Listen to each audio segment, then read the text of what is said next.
Hello, everybody. I'm so sorry for the delay. Welcome to the live second kickoff party. So we did one that was in a time zone for the USA yesterday, and today's is to accommodate the UK and Europe, rest of the world. So I'm Amanda Careford from Bling Mania. I'm going to be one of your instructors next week when we do the event, 28th to the 30th of April. But today is just a little bit of fun. It's going to be me doing a bit of paint. There's going to be Andrea doing a bit of paint, and also Heather Saxon Porter. She's going to be coming on too. Before we start that, I just wanted to introduce you a little bit to the event. So Living Colour Artists Unchained Seminar Edition is a movement that Summer Carter from NOLA Creative has put together. She's put her absolute heart and soul into this, because what she wanted to do was to have an inclusive event and a diverse event in every sense of the word. So you've got a multitude of talents across a variety of creative platforms, from face paint, body paint, SFX, henna, bling, acrylics. There's such a raft of activity going on that you'll be able to enjoy. You'll be able to win a ticket today. You could win a ticket on yesterday's session with Dom as well, to the full 3 days. So you need to like and share this event, share it publicly to your page. And today the theme is Art is Love. So what we're asking you to do is to create something around the theme Art is Love. I'm really sorry if there's a little bit of reverb. That's why we're a bit late coming to this. I can hear a bit of reverb, so apologies for that. So the art can be face paint, canvas, drawing, crafting, etc. Anything creative. It does need to include hearts, and it needs to be colourful. So share this, share the link for this event, and then if you post your design or whatever you create onto the event page in discussion, and then you'll be entered for a ticket. If you've already got a ticket, fabulous, thank you for supporting it. If you win the ticket and you've already got one, you can then donate it to a friend or someone you think that, you know, will either benefit from it, or who really needs to find their mojo, because that's what this is all about. It's about finding your mojo. We want to do the kickoff party just to get everyone going and to understand what's going on with the event, and then the event itself, which is going to be absolutely amazing. Not only have you got 12 instructors, you've also got 3 youth instructors as well, which is the next generation, which is absolutely amazing that these kids are already trying to carve a path for themselves in the entertainment industry. And it really has got to be applauded, what they're doing. And they're going to be coming on, and they'll be doing videos next week for you as well. So get your kids involved. If you've got a ticket, get your kids to watch what's happening. Let them see what's possible, and anything's possible with art. Right, so art is love. What does it mean to me? So over lockdown, and I don't want to keep banging on about lockdown, lockdown's been really difficult for so many reasons. For so many people, lots of people have lost their mojo, and lots of people have found mojo, creative mojo elsewhere. And I think it's so important when you've got a creative thing that you have an outlet for it. I've surrounded myself here with some of the things that I identify with in terms of art is love. This is a piece by, other side, this is a piece by Andrea that she painted on a board, which I actually bought off her. I've put that up there because she was doing something to help a friend. She was selling her art to help a friend. I bought it. The piece up here is one that I did with my friend Ali McLennan. She invited me round. I wanted to try acrylic pouring. And, you know, friendship is a great way to, art is a great way to bring friends together as well. There's a bit, I'm not sure if you can see it, just at the top of the screen, that was done by a 9-year-old. Let me just tilt that slightly so you can see that. There we go. That's a friend of mine, Sharon O'Connor. Her daughter has been doing alcohol ink art, and I bought some of that, and it really helped her through a tough time. So that for me is what art is love is really about. It's about giving. It's about whether it's on canvas, on paper, whether you're creating something, you don't have to be able to do it, but you can still appreciate it. And that for me is what Art is Love is all about. So I'd love to know what you guys see as Art is Love. So, you know, please tell me, put it in the comments. I can't actually see the comments at the moment. I'm not sure if there are any comments. So what's going to be happening next week? The Living Colour event, Living Colour Artists Unchained Seminar Edition. There, as I said, there's going to be a whole raft of things going on over 3 days. Hi, Sarah. Hello. I think you're my first attendee. You're the first comment that I've seen. Oh, Julie Price. Hello, Julie. Oh, maybe there are some people here. I couldn't actually see. Dominique. Hello. Yeah, so share this event. So if you've joined us, welcome. Please share this event. You can win a ticket. Hello to everybody that's joined us already. If you've got a ticket, that's fabulous. Thank you for supporting us. If you haven't got a ticket, you could win a ticket. If you don't win a ticket, buy a ticket anyway, because it is going to be the best event that you're going to see anywhere, because it's so inclusive and it's so diverse. Yeah, absolutely, Candy. Love the fact that kids get involved and we can all learn from them. They teach us an awful lot about resilience, let alone creativity. Yes, look at all of this beautiful artwork. Andrea, sorry, that side, Andrea. I can't get used to the whole camera thing going on, but yeah. And this is one that I did to promote the event. I've been learning calligraphy, so that was one of my calligraphy efforts. Hi, Sophia. Thank you for joining us. Lovely to see you.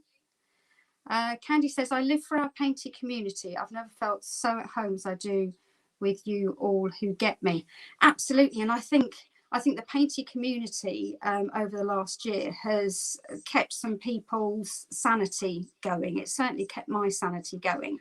And there's some people, a bit like Heather, who's going to be coming on in a little while, that have been painting pretty much every day, possibly every day.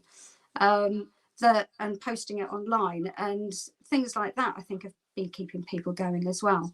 But yeah, tell me what Art is Love means to you. And as you're doing it, hit the share button and share it as well. Hi, Monica. Thanks for joining us. Lovely to see you. Oh, really nice to see a few people here. So thank you so much. So share the event. Regardless, because if other people want to join in this now, it's a free event, it's a public event. So if they want to join in and paint along with Heather, myself, and Andrea a little bit. Julie says, hi, Amanda and Dominique, thanks for your help. You're very welcome. So yeah, join in, share, like, love, let people know that this event's happening. We'll be going on for about an hour and a half. Unless I keep waffling like this, and then we could still be here tomorrow, sadly, and I'm sure you all have gone to bed. So if you want to enter a piece of artwork for Art is Love, as I said, you need hearts, you need colour, you need to post it in the discussion, and you need to share this event. So go for that, either paint along with us, or you can put your entry in, but you do need to get it in by midnight tonight, because the draw will be happening tomorrow. Thank you, Julie. My calligraphy piece, yes. Really enjoyed doing the calligraphy over lockdown, I have to say. Right, so moving on, before I waffle too much, we're going to be introducing our instructor in a second. Before I do that, I'm just going to give a big shout out to some of the sponsors of the Living Colour event. We've got a whole host of sponsors that have been so unbelievably generous in giving things for people to win at the event next week. Across the 3 days, all of the attendees, I'm afraid these aren't available now. This will be if you've got a ticket for the event next week.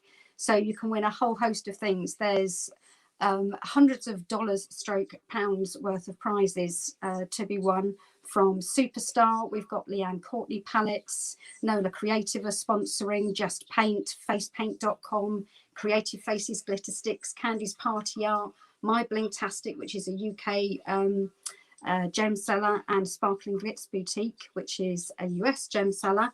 SGB Henna sponsoring a prize that you can see on the screen, and Nola Kids. Or you can also see one of Candy's mirrors there, which are absolutely gorgeous. So we've got such an amazing arrangement of prizes for you to win next week. So as I said before, if you've got a ticket, fabulous. You're already going to be eligible to win those prizes. If you haven't, get one or try and win one today. So I think I'm going to bring on Heather now. I think it's time to do that. You've listened to me for long enough, and I can waffle for England, I'm afraid. So Heather Saxon Porter, she's going to be one of the instructors next week. She's been doing the most amazing designs. I think she's become pretty famous for her monster designs. The way she does those is just outstanding. So we're going to bring Heather on screen, I hope. Heather, are you there? I don't know. Can you see me? I can't Can you hear see me? you. Oh, there you are. Hello. Thank you for joining us. It works. Right. Before we get started, can you just tell us what Art is Love means for you? For me, it's been, well, art has, especially this, sorry, there's a glare on my glasses, art has been a huge act of self-love for me. You know, I'm a stay-at-home mum as well as being a face painter.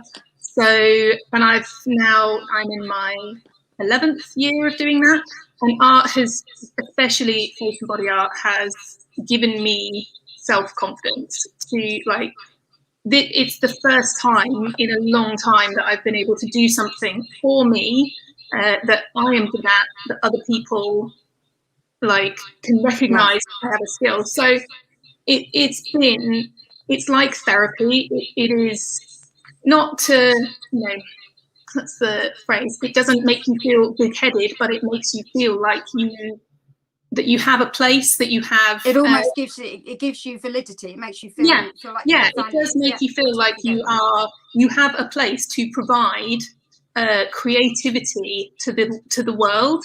You know, if I've painted one thing that has inspired somebody else, then I get almost overwhelmed with joy for the fact that I've been able to do that when I have such low confidence in myself from not having worked for such a long time. Yeah. So yeah, art has definitely been a huge act of self-love. So do you know, I think that's so interesting, and I think that will reverberate with quite a lot of people. Because I think there's a lot of people that have maybe ventured into things that they used to do. Maybe they went to graphic design college or makeup college or something like that, or sewing, etc. Yeah, exactly. And they've maybe gone back to that, and they've created, because I was in a similar place. I got to the point where I thought I had to, if somebody wasn't buying my art in whatever form, face painting, bling, etc., then it was like I had no value. But what I realized is that I can just enjoy what I do for me. Yeah. And that has value as well. Yeah, absolutely. Yeah. No, I totally get that. Yeah. And you can bring joy to other people by inspiring them, and in turn, and that's one of the great things about the painting community, because we inspire each other. It's such an uplifting place. And I was only thinking the other day how grateful I am to the painting community, especially of the last 18 months, because without that, it would have been so isolating to be stuck at home, to not see people, to be cooped up, you know, homeschooling if you've had to go through that, or having to work in pandemic conditions. So, you know, the love you get from the community, from the artistic community, is just, it's not overwhelming. It warms you from the inside. It does make you feel, you feel part of it. We're so far apart.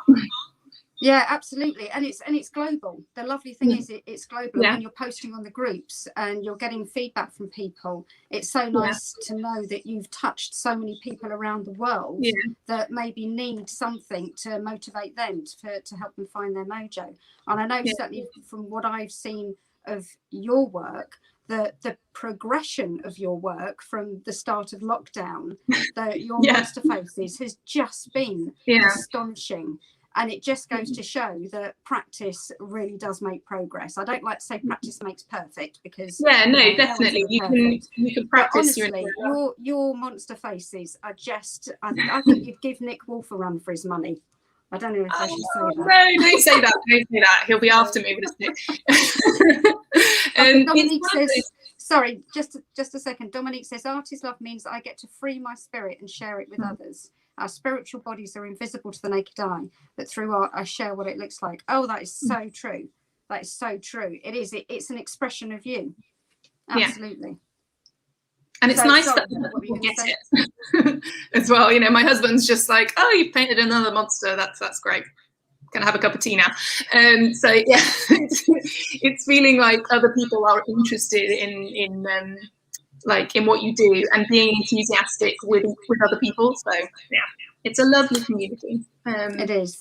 So what are you going to paint for us tonight then? I'm going to paint, predictably, maybe. I'm going to paint a monster, but it's going to be a fun, quick, just a half mask. You can do it on the job. It's not over the top. It's a child-friendly. Sorry, excuse me. I think that's really good, actually, because I think we've seen so many people painting so many detailed designs that they spend hours doing, and we now need to refocus our skills back into speed for on the job. And that we're getting back to it, hopefully.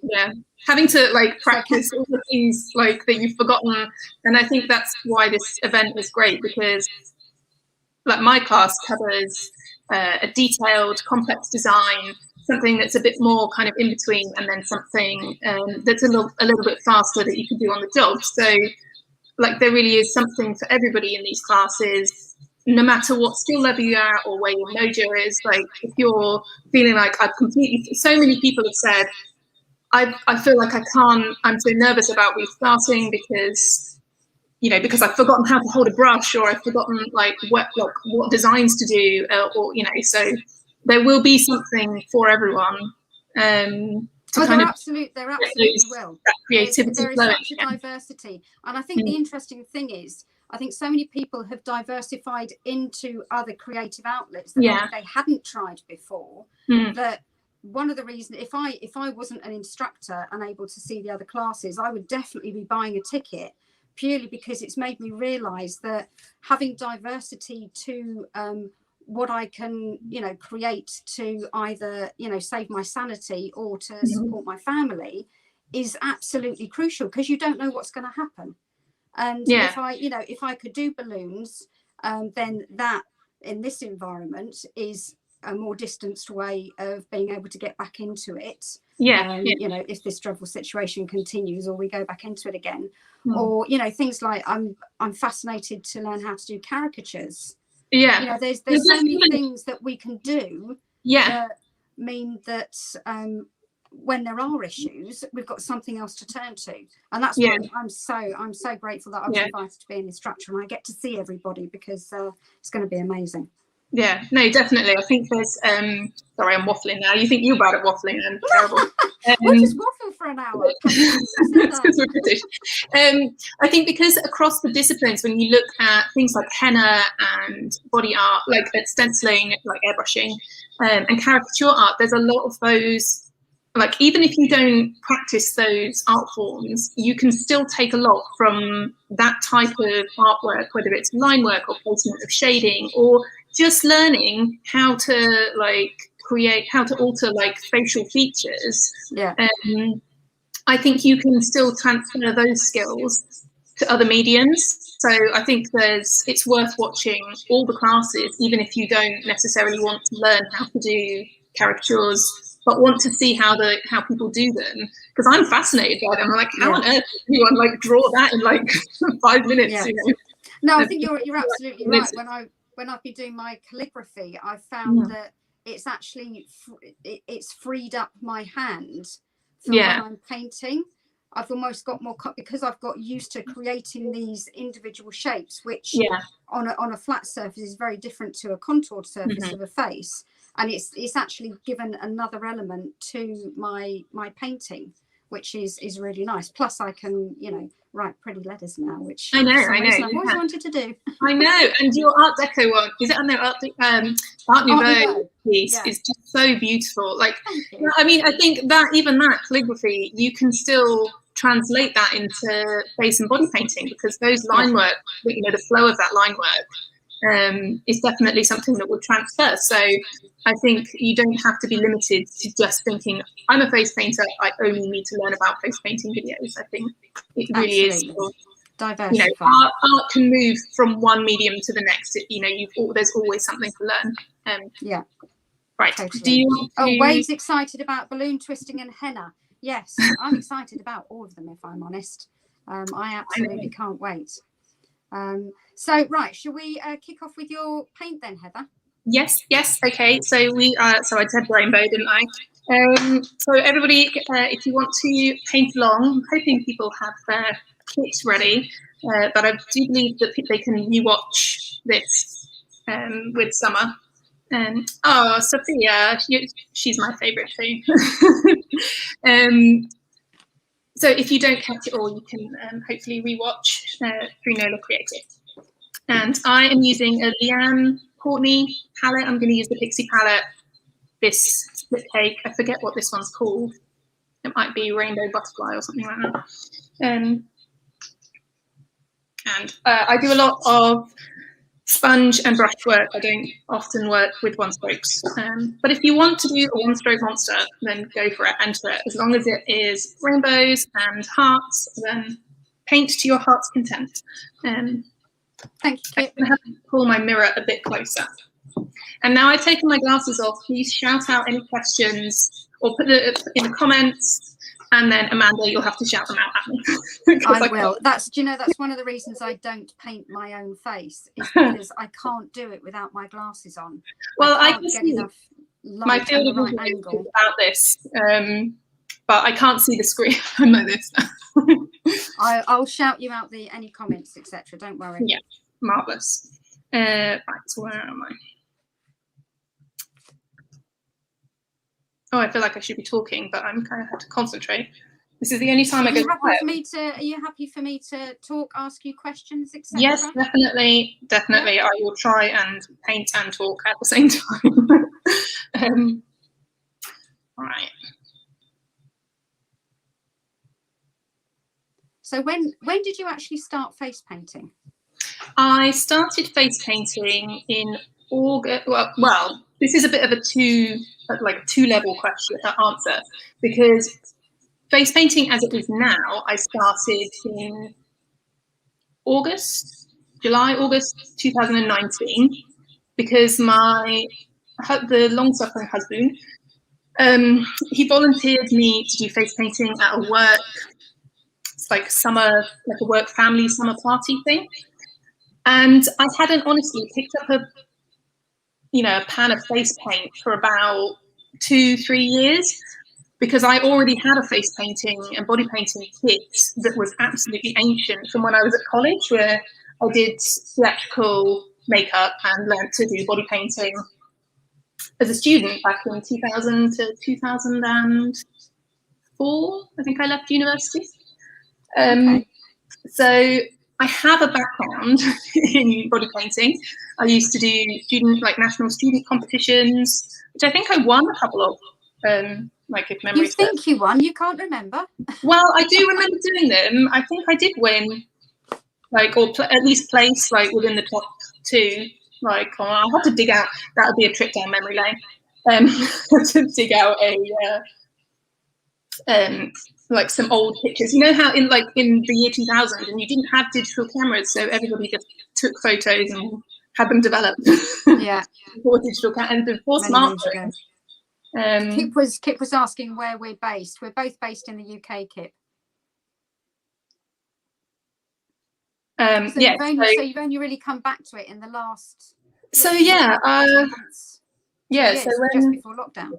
Yeah, so when John sort of volunteered me, I kind of just just sort of looked on Pinterest, and then I was like, oh my goodness, look how amazing face painting is. I had absolutely no idea, to be honest. I can't ever think I'd ever seen a face painter. Never seen a face painter at an event. I mean, I knew people did it. I thought it was something that just you bought Snazaroo, and I didn't even know. I've seen them at local fairs. I remember my boys when they were little having their face done as Spider-Man really badly, and me thinking it was amazing at the time. Oh no, actually, I tell a lie. I think I'd seen them once at a birthday party, and that's it. And that was probably Kelly Driscoll, actually. It's just down the road from me. So yeah, I mean, I just didn't even know that face painting was a viable career, and I just fell down a Pinterest rabbit hole, and I was instantly hooked. The first artist I ever discovered was Ronnie Mina.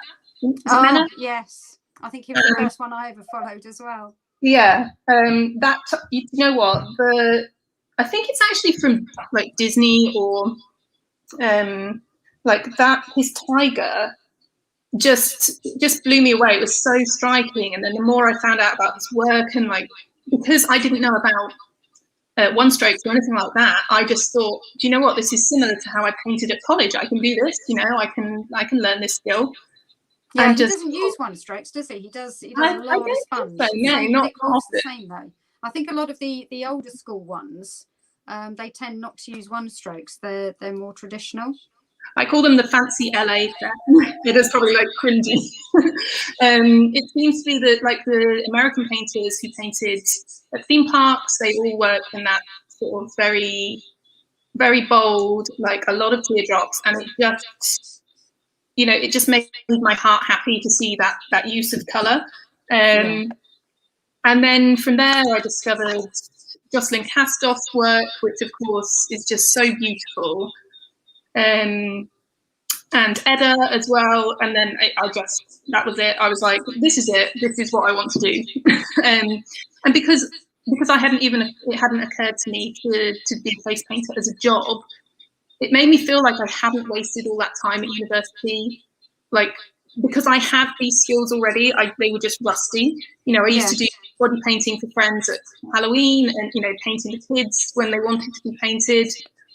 But it just didn't, you know, so to be able to turn this into a business that I can run, that is something that, you know, I haven't got to go and work like in a supermarket if I don't want to, because I have the skills to build my own business. So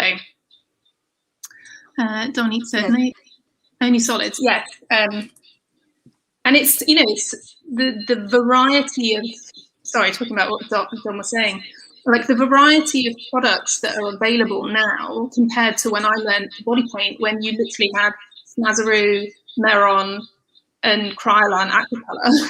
It's just, yeah, you can be, you know, literally spoiled for choice. There is a paint for every person. You know, no two people have the same combination of paints in their kit. So. Right, so sorry, I'm waffling. You're probably thinking, what on earth have I done? So I've laid down a base. It's almost like a skull base, but because it's a monster, I'm going to do the eyes.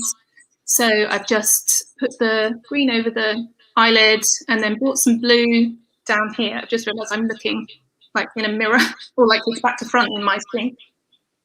And then rather than use black, because this is a rainbow monster, I've used the magenta color here and this pink to do my my shading. Sophia says she loves all of your work. You're such an inspiration. Totally agree. I adore Sophia's work. Honestly, you should check out her like her book as well. It's she inspires me to paint as well. And I can't wait for Halloween, because her Halloween stuff was just perfect and so good. So are you going to be able to get a heart in your design? I am. I'm going to cheat though, because I don't want to freehand it.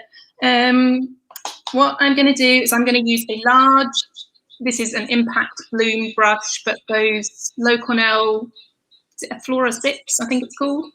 You know, just any big fat petal brush. And I'm going to do it in this Fusions, I think it's called Magic Magenta. It's a really nice bright pink. Because obviously, as you can tell, I like pink. It suits you. I always say that pink is my natural hair colour. I've had, on and off, I've had magenta hair for like 20 years, maybe.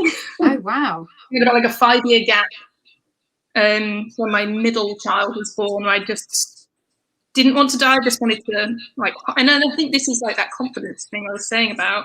So I just wanted to hide away. I didn't want anyone to see me. And then the more I kind of came out of my shell sort of with creative endeavors, the more I thought, no, I want to be bright and colourful again. Yeah.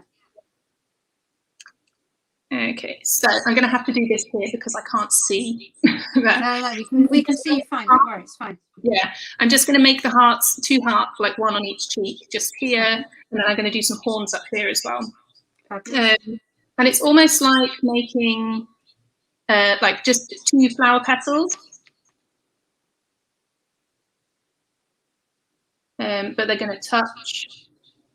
Can you see that? Yeah, yeah. Brilliant. I am going to outline it. I realised it just sort of bumped into that. So there, you can see it a bit better on that one.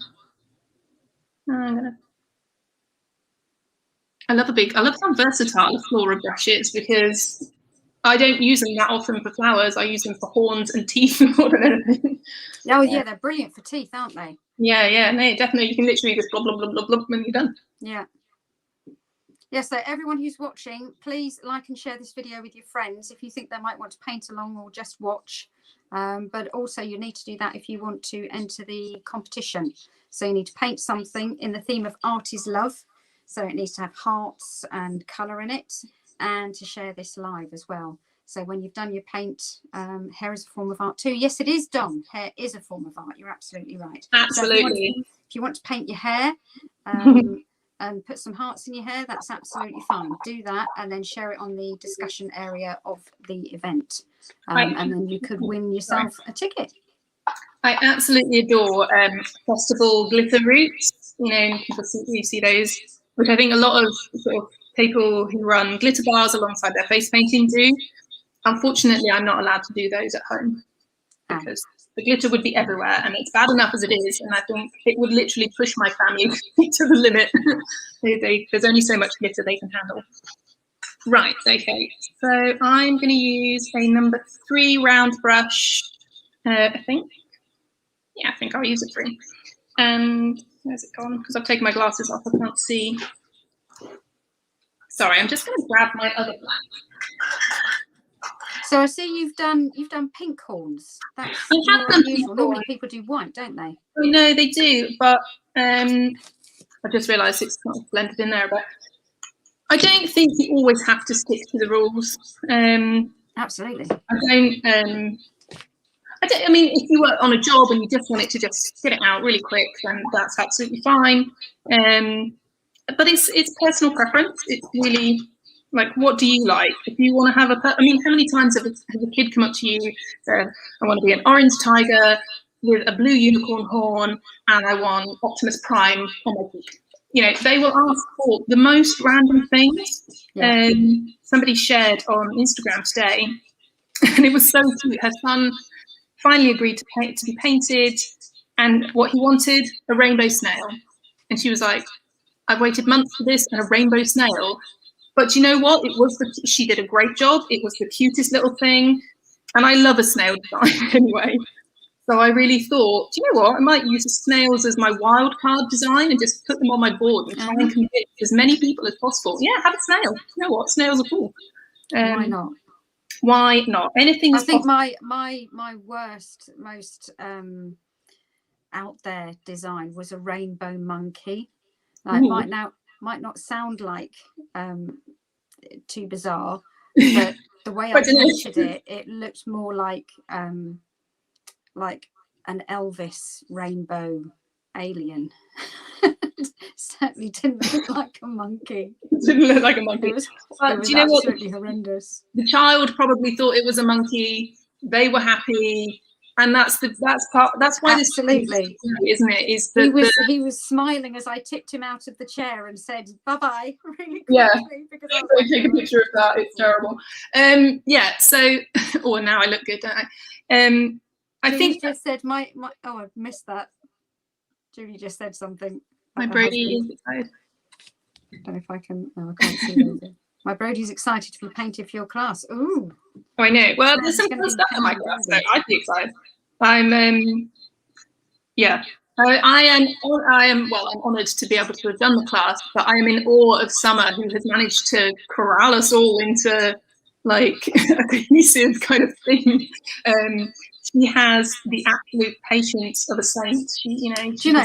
Summer is an absolute force of nature. I said this to her. So Summer, who has whose idea was Living Colour Artists Unchained. She well, she's called Summer for a reason. Obviously her mama knew that she would be a force of nature when she was born, and the energy that Summer has is quite astonishing. And I'm sure she has more hours in her day than we do in ours, because she packs an awful lot in, and she's put her heart and soul into this event. So it's fabulous how many people are getting behind it. It's wonderful, and hopefully it's well, it's not an event, it's a movement.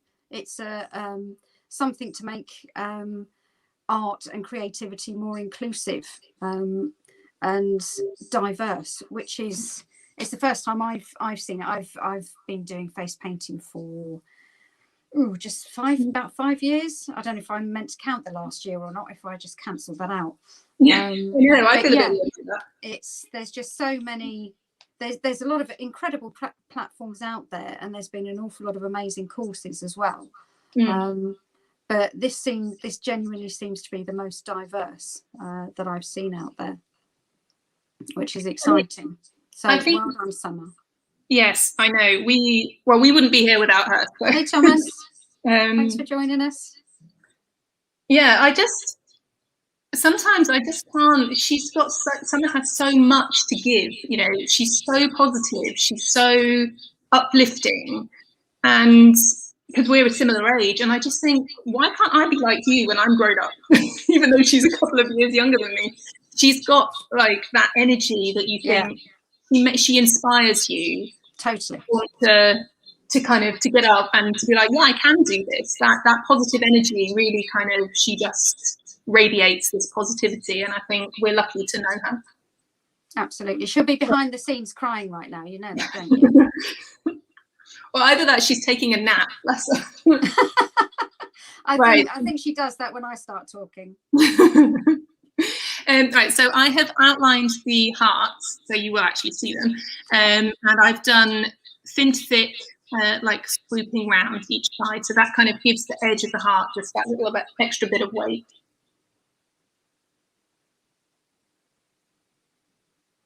And I go from one side and then do the other, rather than go up and then down again. Sophia says, literally all of my close friends, all of my close and favourite artists are here. Unchained. Fabulous. Yes, inspiration from every walk of life. It is truly a diverse platform. It's amazing.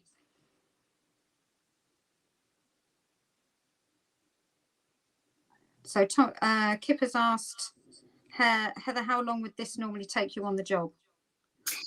I would expect no more than 4 minutes.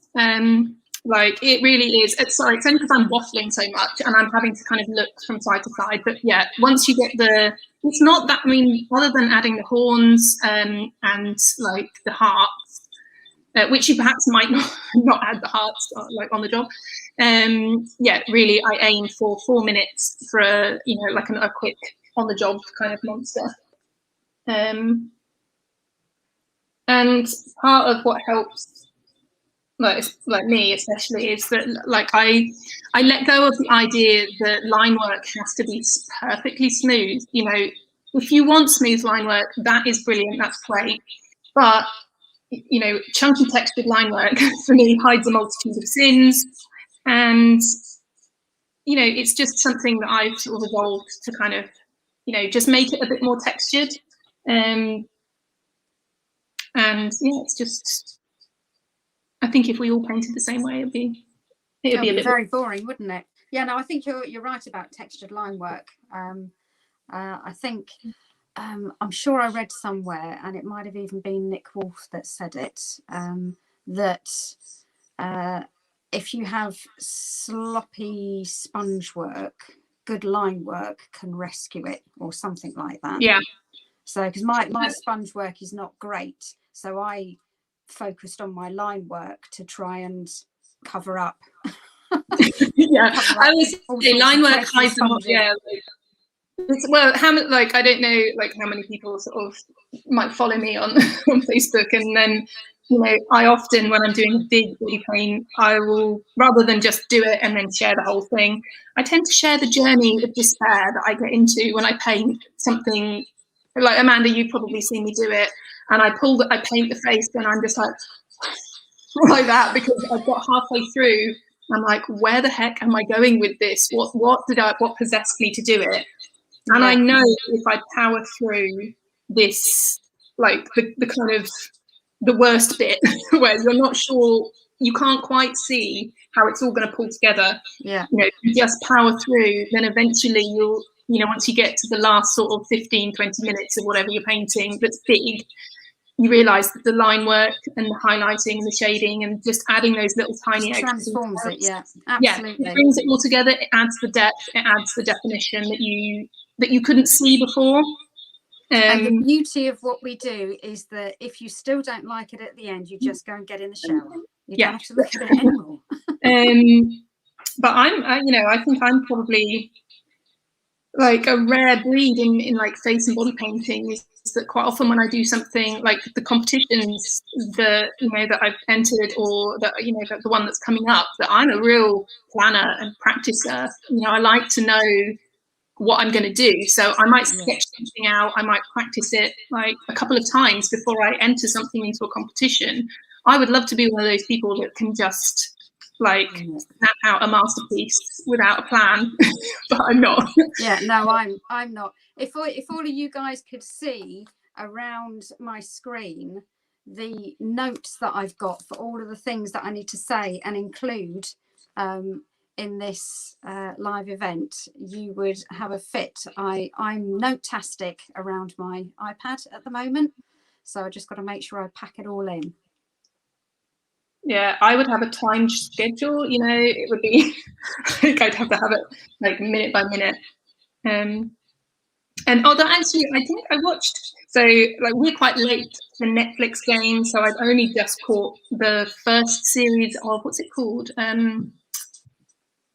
The body painting competition. I can't think of that. Skin Wars. Yeah, so I watched the first series of Skin Wars. You know, my kids loved it as well, which is good. Because they didn't show any interest in my body painting. They like other people's.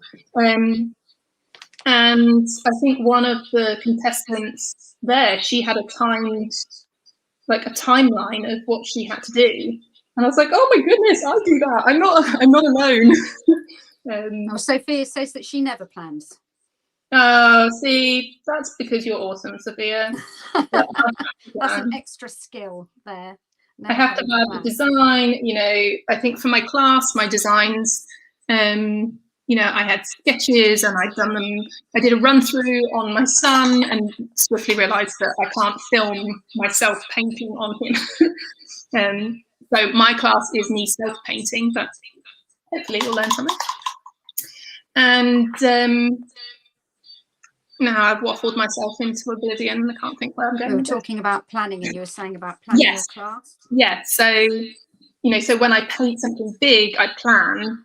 And I think that's where practicing like religiously over lockdown has really helped me prepare. Because the reason I started painting every day was that I thought, right, well, we're going to be out of lockdown by summer, like last year. Little did I know. I thought, you know what, I want to be able to hit the ground running. I've not been out in the field very long, as you know, sort of as a professional. So I thought I really want to build. I wanted to use that time that we were in lockdown to kind of build my skills, and I just painted and painted and painted. And something that I think it was a friend of mine learned guitar when we were teenagers, and it's something really stuck with me throughout life. And this guitar teacher said, practice, practice, practice until your fingers bleed, put plasters on and practice again. And whilst my skin hasn't bled, I've had days where I've painted so much that I'm like, oh no, it's a bit sore now, and had to leave it the next day. But then I've got straight back on it. I've practiced on a board if I couldn't paint my own skin, like when I've had breakouts. And just consistent practice has just really helped me improve. I'm sure there's going to be lots of people now that haven't been practicing, that are getting back into it. Yeah, and I think that's where things like the Living Colour event will hopefully help people to not only find their mojo, but also to, you know, pick their skills back up again. So Dominic says, you're an awesome visual artist. You literally can paint anything you see. I've watched you. Yes, I would have to second that. 100%. That's not true. I cannot. If anybody has got one-stroke roses in their class, I will be there watching it and replaying it 2 times. There are things that I really struggle with, even after a year of trying and trying. And so well, I'm hoping that Debs Mills is going to be doing some roses in her class. Definitely. Because she transformed my roses. I watched one of her classes, and my roses went from mutant, awful daffodils to I don't want to sound big-headed, but beautiful roses. Well, they were lovely compared to how they were. Yeah. And it was all by following Debs Mills' inside out technique. I just couldn't do the outside in, where you do the 5 petals and then you do the bud and then fill it in. They just looked awful. Mine all just they just end up a bit muddy. So I think there is, you know, there's always something to learn. Not everybody can be 100%. Well, maybe there are. Yay! Debs is going to be doing a beautiful rose in her class. Yay! Yay! So everyone, go buy your tickets if you want to see how to paint roses. Yes. Which are the bane of so many people's lives. I know, and so many people struggle with it. So, yeah, so get on it. Do the roses. I will be there practicing my roses. Right, I'm nearly finished. I'm just going to add a little bit of stenciling, and because I haven't got my main kit box out, I'm having to mix up like a kind of purplish colour at the end of this split break. Okay, where am I going to go with that? Purple, I think, because purple and green is one of my favourite combinations. I love purple and green. I love colours on the opposite sides of the colour wheel. I love the contrasting colours. I'm always putting blue and orange together, and magenta teal and orange. Yeah. Magenta and green and things like that. I love it. Yeah, definitely. Well, pink and green is kind of me and my husband summed up, because his favourite colour is green and my favourite colour is magenta and pink. Perfect. No, I'm looking for a dark green one. I've got my little box of slip So is anyone painting along at the moment? Is anyone painting their own face? Is anyone painting somebody else's face? So who's painting? Let us know who's painting along at the moment. I'm afraid I'm not, purely because I'm set up to do my paint, which is the monster one, and I can't paint my face. I think I've painted, in 5 years, I've painted my face a total of 5 times. Yeah. And I think they were all just for Halloween. And I can't do pretty. As long as I'm covering my entire face with paint and then adding stuff, I can do that. Pretty stuff, my skin wrinkles every time the brush goes. Oh yeah, I'm crinkly. I'm here. This is why I've gone for this delightful kind of baggy-eyed, whatever this is. Oh, so what did you do, Julie? What did you put? So Julie says she didn't paint for 9 months and was very depressed. I think you're not alone there, Julie. And you put your creativity into what other channels? What did you do?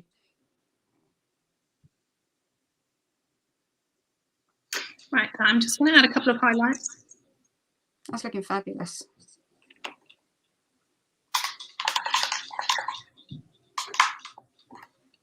And I'm going to... Sarah's painting along. Second monster she's ever painted. Oh, well, hopefully. Sarah's quite local, so hopefully we'll be able to, like, as communities of sort of local painters, we'll be able to get together, I think, more soon. You know, because I didn't realise that there was such a big community, so it would be really nice to meet people and just see them in person. I'm always sad that I won't be able to just hop on my magic carpet and go to like Summer's house. Yeah, I went to a few jams. I was too scared to go to jams. I'm not very confident with my painting, which is why I'm a little nervous about my session, because I've never actually painted on camera before. I've painted in front of lots of people, obviously at events, etc. Yeah. But yeah, no, I'm very, very nervous about painting on camera. Julie says, lol, I can't paint myself. Give me a practice board. Thank God for them. Absolutely. I'm not great on a practice board. I find them difficult to work with. Now, I struggle a little bit with practice boards, but I think recently it's been better than nothing. There's my arms aren't very big. My thighs have got bigger. I've got a nice canvas on my thighs now in the last year, so I'll maybe be getting those out now the weather's a little bit better. See, I never get mine out. Never. Right. Kip says that would take her about half an hour. You just can't speed up. Do you know, all that is, Kip, is just practice over and over again. When I first started, I bought myself like it was like a doll, like a hairdressing doll's head. It wasn't a face painting head. It was hard plastic. And I decided on, I think there were 4 designs: a butterfly, Spider-Man, monster, and something else. And I painted them over and over again with a stopwatch on my phone. That's why I did them over and over and just wiped it off and did it again and wiped it off and did it again. And I literally did that for days. It was quite tedious, but it made me, with basic line work and basic structure, I got faster quite quickly, to the point where I could paint all of them within like 4.5, 5 minutes. They weren't the best, but it's just that repetition, isn't it? It's just doing it over and over again. And then you don't even think about it. And one thing I found funnily enough, yesterday, as I was getting all my paint set up here, I got my practice board out and I thought, oh, do you know what? I actually feel like painting a butterfly. I've not painted a butterfly for over a year. I'm going to paint a butterfly on my practice board. And I couldn't remember how to do it, which I know sounds ridiculous. I laid the sponge work down, and I usually use a dagger brush for my my butterfly edges. And I did them upside down on one side. And I couldn't work out what I was doing wrong, but it's because I just haven't done it. And it took me forever. So I definitely need to get back into practice and do a bit of repetition and try and remember how to paint butterflies and unicorns. I'm sure there'll be plenty of those when we get back. Yeah, well, that's kind of what I'm working on at the moment. You know, obviously once we get to August, I'll probably start ramping up the zombies again. You know, because they're more fun to paint. But you know, for the last 6 months, I've been saying I hate painting butterflies. I hate painting Spider-Man. He can get in the sea. And, you know, I don't like painting one-stroke roses. One-stroke roses I can live without because I can paint a quite passable floral design without them. But butterflies, I knew I needed to work on. So I've been painting them. I've been practicing all different types of, you know, sort of line work ones with teardrops, ones with one-strokes, you know, because I do have a few. And I think it's good to be able to have, you know, just a couple of diverse designs that are, you know, different styles, so you don't have to paint the same, the same butterfly on every girl for the party. And it has helped, you know, my speed painting them. You know, I don't necessarily. People probably see that I grumble about them, but I can see from when I started, or certainly when I started 18 months ago, they are good enough for me to do on the job. And that's simply because I have just got up every morning. I get up really early. You know, I get up at 5:30 in the morning, and before my kids have breakfast, I sit down at the table, and that's my time to practice. And I just get on with it. The kids get their breakfast, and by 7 o'clock, or 7, half 7, I've got the whole lot put away. And then, that's amazing. Oh my goodness. So, but not everybody wants to paint. That's dedication to the cause, that is. But some people paint late at night, and you know, quite often. Yeah, I think quite a lot of people do, don't they? Like people will paint after their children have gone to bed, but because I'm an early riser and always have been, that's the time that I've set aside to, you know, to make sure I can just sort of work on the skills that I need to. Yeah, absolutely. And then the weekend is when I do my fun paints. You know, quite often I'll do like a 3-4 hour. Well, yeah, I say 3 or 4 hours. It's usually spread over the entire morning because my kids are bothering me or whatever. But that's my creative time. So I don't always feel like I'm slogging it out painting things that I hate.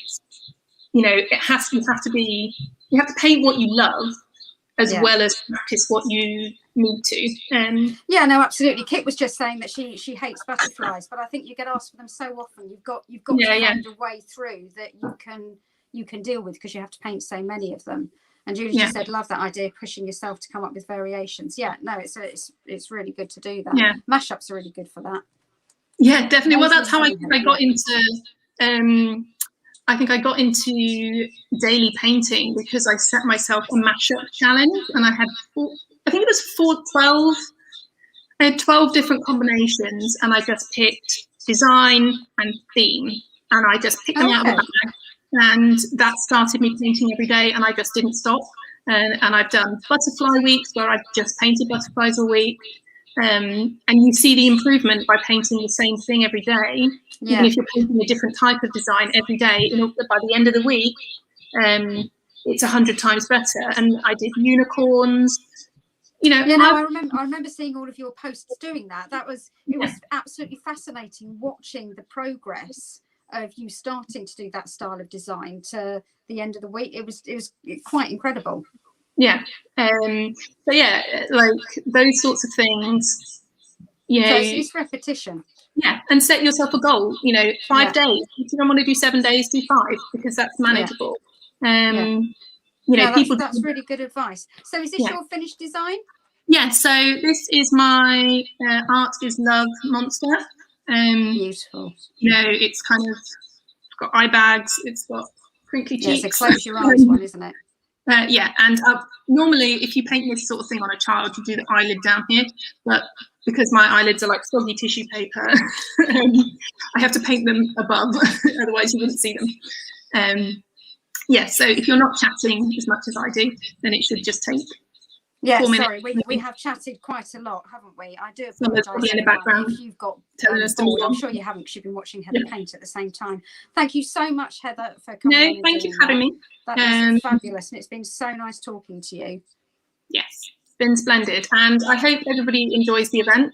Good luck to anybody that enters the competitions, because obviously it's a great prize. You've got 12 classes, the kid instructors as well. So it's well worth entering for that. And if you don't win a prize, buy a ticket, because it's such great value. The classes. It's amazing value for money. Really good. I know, it is amazing. And you've still got 2 weeks after to get back and watch. You haven't got to get it all done in a weekend or in 1 week, sort of, to watch hours and hours of classes. So yeah, I think it's amazing value. And if you learn 10 new designs, then you can feel like you've got over that first hurdle of I think that's it. It's getting over that first hurdle, and I think that's where classes like this are going to really help. So learning new designs, or even learning new skills, that's definitely one that I'm looking forward to.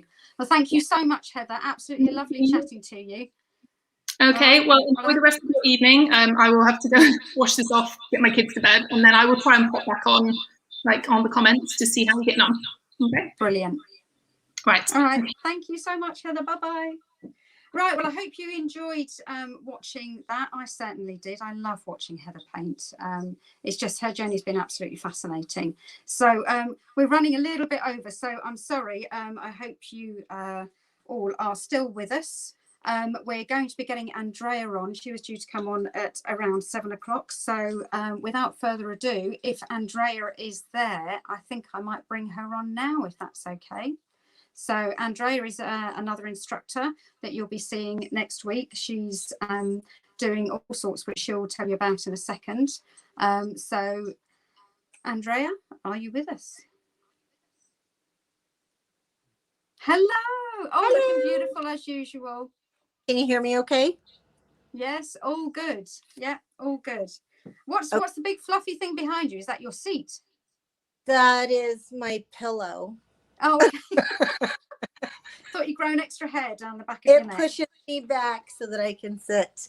I don't want to take up too much time because, like I said, we're a little bit over. But I did want to. Well, why don't you? Could you just tell us what Art is Love means to you just before you start your painting? Definitely. Art is my life. I paint every single day. I paint lots of different mediums. I paint acrylic, I paint face paint, I do murals. So every single day I find something, yeah, artistically to do. So I don't think I can live without art. Yeah. So art is life for me. Art is life. Yeah, no, a lot of people say that. Yep. So we are in my studio, which is a little bit messy right now, but I wanted to show you really fast just to do a quick one stroke rose. Oh, we were just talking about one stroke roses. Are you an inside out or an outside in kind of girl? Well, I am a elite certified instructor from Donna Dewberry. So she teaches the outside in first. Yeah. And then as you start to progress up the level, then she'll start with these huge ones and then moving into the super tiny. I'm also a Debs fan, and I've learned lots of roses from the inside out from Debs. But yes, yeah, love Deb's Mills roses. Okay, well, Yep. are you turning your camera around to this for this? So Can you if there's any comments, I'll tell you what the comments are. Yeah, you can just read because I don't want to keep you guys too long. I think I've already done this first design and I got it at 12 minutes. So I'm going to go over the products really fast and we'll just get started. Fabulous. Okay. Fabulous. Can you see that just fine? Yep. Perfect. Okay. So here was the quick design that I did earlier.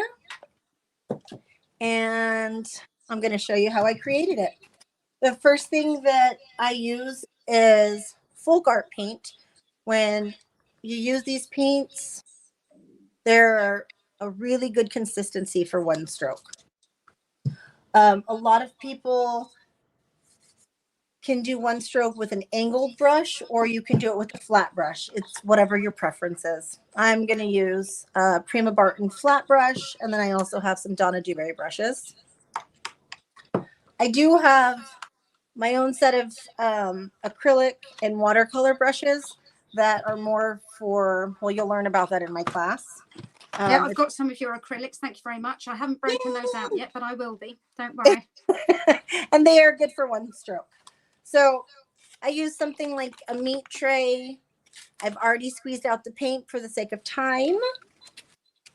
Instead of water, I don't use water. I use a floating medium. So the one awesome thing about floating medium is you don't need to stop in between and wait for the dry time. I'm going to use a sponge. Does not matter what kind of a sponge you use. I've listed all of the paints over here. I can show you after. But I'm just going to take the sponge and I'm just going to rub messily. Some of the paints are called color shift, and with them they have metallic. And nice.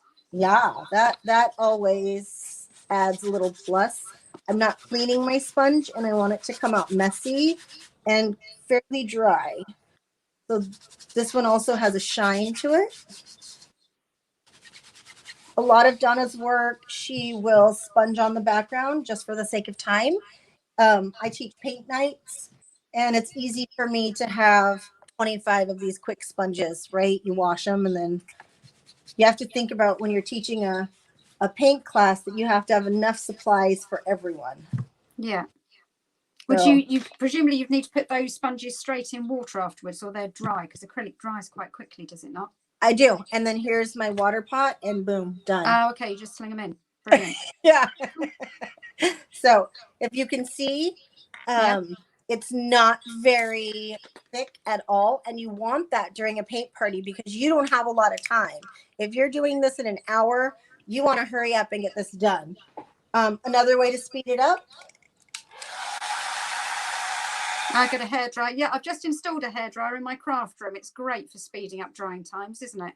It is. And I have 2 blow dry stations set up. You'll learn that also in my class. You don't ever want to blow a circuit though. So that's kind of, that's something you have to be aware of. In order to get the brushes, if they're brand new, to not be crunchy, you have to get that, I think it's like starch, cornstarch that holds them. Yeah. So then make sure you clean that off first. Then you dry it. And the trick to a good one stroke is look at how like that chisel edge. See how nice that is? All right. So here's my messy loading. You load it the same way that you would do a one stroke. Now, remember what I said? I don't use water, right? So my floating medium is right over here. Okay, on this one, you want the red to be on the outside. And the shape that I'm going to do is a seashell. The way that you can help yourself to give a guideline like that, do not move the bottom of your brush and just wiggle, wiggle, wiggle from the top. Okay, so then you know exactly how much space you have. So when would you use the floating medium? I'm just going to get to that. Oh, sorry.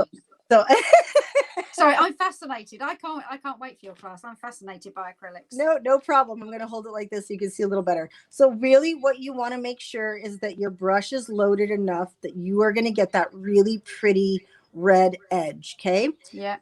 The rule of thumb for the floating medium is every third load. Okay.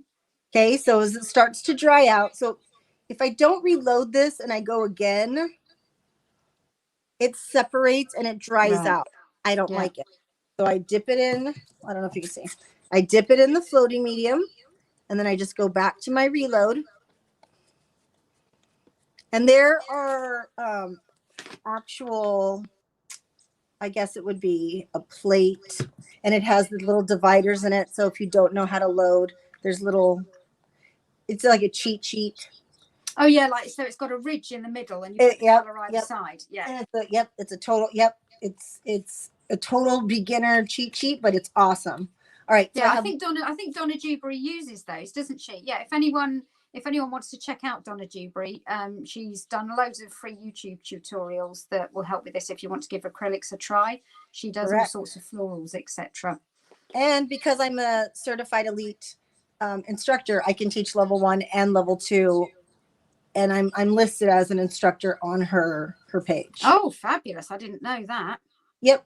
So I have done 2 years of courses with Donna, and I actually was so blessed that she was my teacher. Oh, wow. Not a lot of people get Donna. So no, I bet they don't. All right. So here's the trick that I was going to tell you. If you don't like something, all you need to do is restroke it. Okay. So if it's something really thin, it's not dried enough. And so a double load, you pick that up, you restroke it, and it's like, I don't really like that one. So I can just go right back in. Boom. With the floating medium, it's this clear consistency. It's actually the fluff that has the pigment attached to it. So all this is just what makes it the liquid. So when I go on to the next petal, when we're doing face painting, you know how you have to wait for it to dry? Yeah. Because otherwise what's going to happen? It's going to turn muddy. Not with this. There is no mud. Oh, wow. So the trick that you really want to do is make sure you have it loaded really good on the chisel edge of that red. It's kind of tricky for me to paint backwards, so I'm going to go here. Hopefully that's okay. And I'm just going to go in between. So you really want to see that red. Just like that. And there's not enough red again, so I just load again. No smearing, no dry time, really. Sorry, I'm hoping you guys can see okay. Yeah, so Andrea's class next week, she's going to be doing her class is going to be covering how to start a canvas paint business. So what we were talking about earlier with having more strings to your bow and diversity and, almost like an armory of creative options that you can draw on when we need to, which we've realised is quite important. Andrea will be teaching you how to start a canvas painting business. And lots of tips, pricing, supplies, etc., which is great. I do offer an hour of an art class and then an hour of face painting. So I can have this set up in 15 minutes for 10 kids. They can paint with me a quick project while they're cleaning up, having cake. Then I set up for face paint. So that's then amazing. they don't have to hire somebody else to come in and bring in a different painter, and then you lost the money because you could have done both. Yeah. Okay, so you were talking about the inside out. Here we go. This is my little C, right? And when I do it, I don't touch it from the end here. I start about there. And the thicker the lip is awesome because you can really see that through the green. Yeah.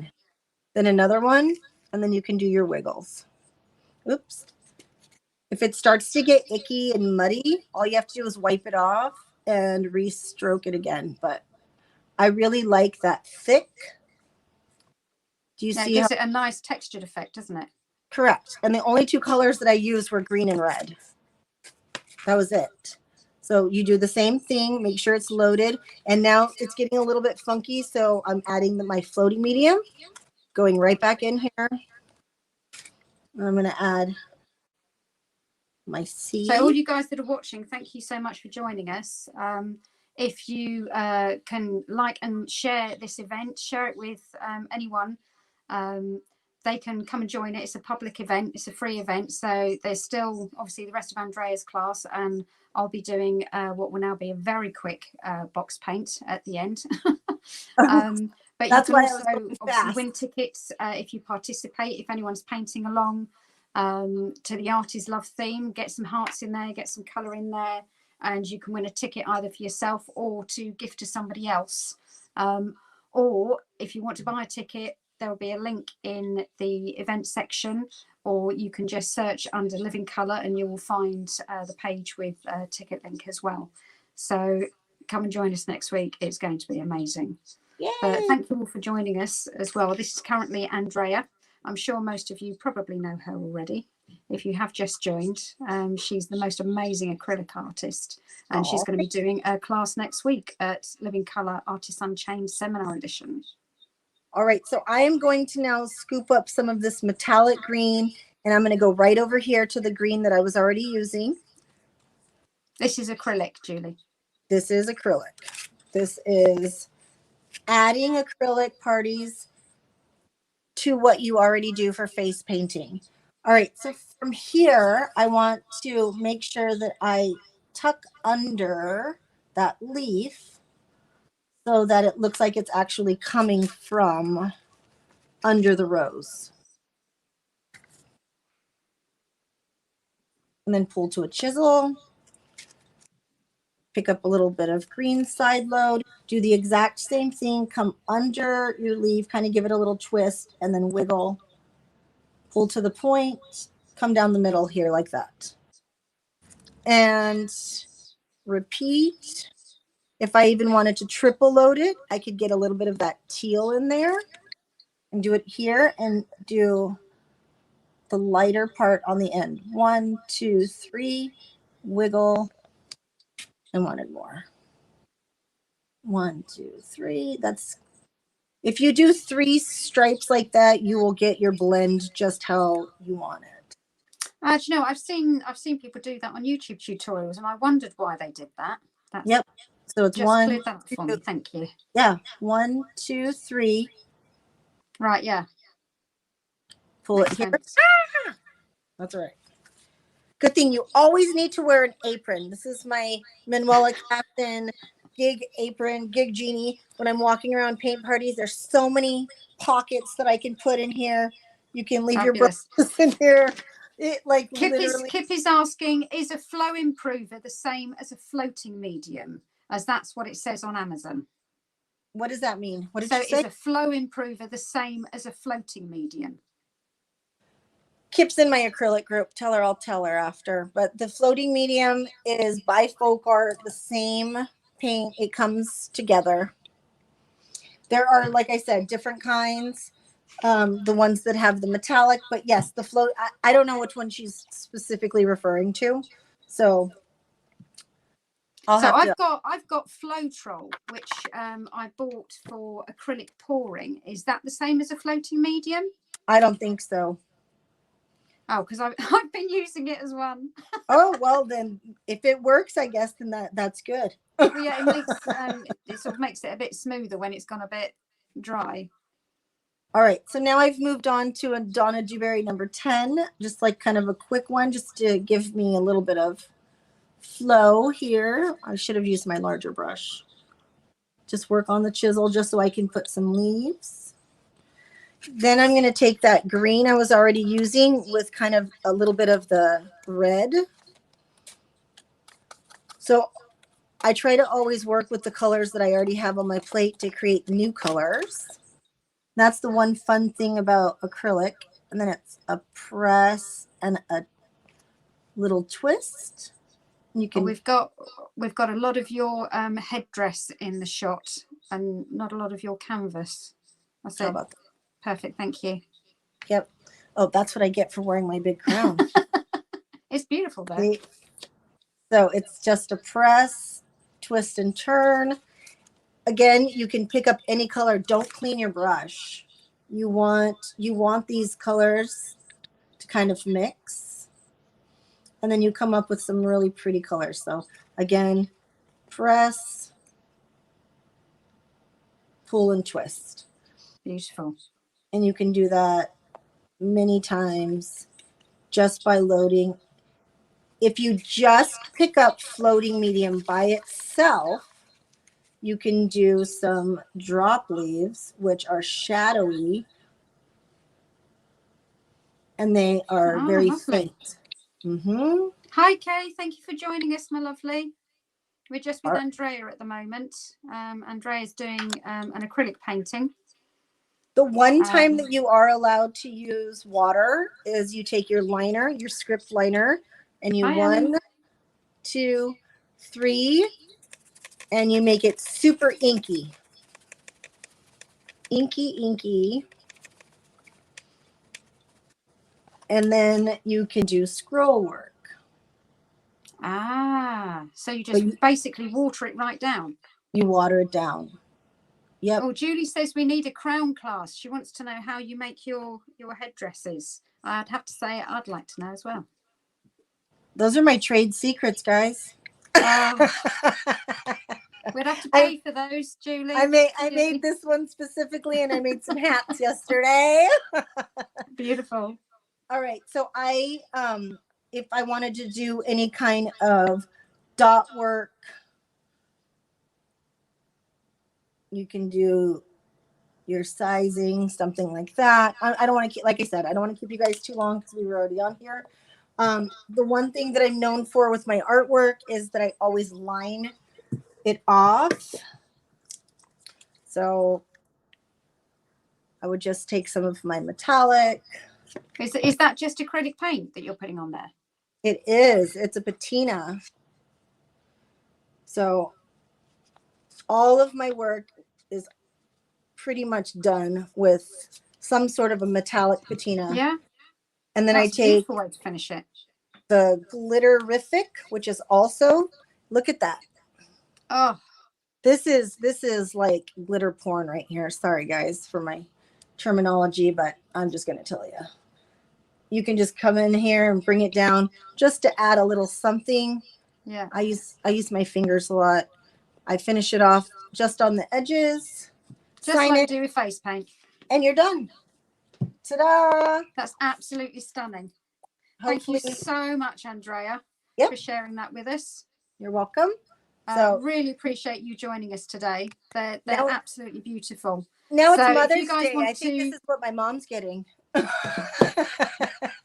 So if you guys want to know how to start up a little business to teach kids how to do this as a sideline to your face painting, that's what Andrea will be showing us next week, 28th to the 30th. Get your tickets, enter the competition, put your entry in the discussions, and you can come and see Andrea as well. So thank you so much, Andrea. Really appreciate it. You're welcome. Have a wonderful day. I hope to see you guys there. Bye. Right, back to me. So sorry, this has gone a little bit longer than planned. Thank you for, I know there's a couple of people that have joined us in the last few minutes. It was lush, wasn't it, Kip? It was absolutely beautiful. Oh yes, Andrea, is that piece for sale? Put something in the comments if it is, because I'm sure there'll be somebody who'll be interested in buying it. Right, so we're drawing to a close. I'm going to do a very, very quick box paint. I did some rainbow roses inspired by Sammy Stokes. Not rainbow roses, rainbow daisies inspired by Sammy Stokes a few weeks back, which lots of people asked me to do a step-by-step or a video on, which I did a step-by-step. So now I'm going to be doing the live if I stop knocking my phone camera. on how to do those, and I'm going to throw in a little bit of the ghost roses and the ghost leaves as well, which I think I saw. I think I originally saw Bianca Hanna do ghost roses couple of 3 years ago, and then more recently NY Glorious using like a one-stroke technique. So that is what I'm going to show you. So just to show you what I'm going to be using, if we can turn to my downward facing camera, if that's okay. Lovely. I'll make sure I get my box on the marks.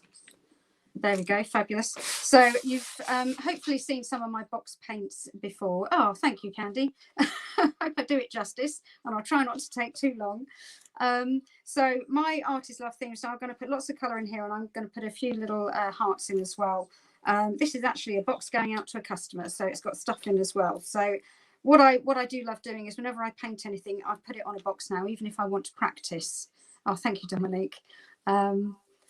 This is my practice forum. It is different to painting a face. You have to have the paint wetter than you do for a face. So goodness knows what the faces are going to look like when I go back to face painting. They'll have paint running all over them because these surfaces are a bit more absorbent than skin. Right, so I'm going to be using these three. You can use solid colours. I've got DFX Mega Melon. I've got DFX, I've no idea because I've actually ripped the back off with a magnet. So that's like a sunset kind of design. And this is one of my favourites, DFX Posy. So I'm just going to be using the colours out of those to create the daisy. In terms of brushes, I've got Leanne Courtney, who is one of our sponsors. I've got one of her brushes, which is a filbert, which I absolutely love for little teardrops. So I'm going to be using that to do the actual daisy petals. So in terms of the structure, I'm going to start off using the green area of the Mega Melon and a finger dauber, which I'm going to spray a couple of times. And just get that in there like that. So this will be the centre of the daisy. I know the centre of daisies aren't green, and you don't get rainbow daisies either. So I'm obviously using artistic license here. I'm just going to do one daisy for speed. Now, you can do a central one, which is pretty round like that, but I'm going to do it so it's off centre, so it looks like the daisy is slightly tilted. So I'm just going to bring that out to the sides so it's slightly oval, and then I'm going to bring that dark area round a little bit like that, and then I'm going to do the petals accordingly.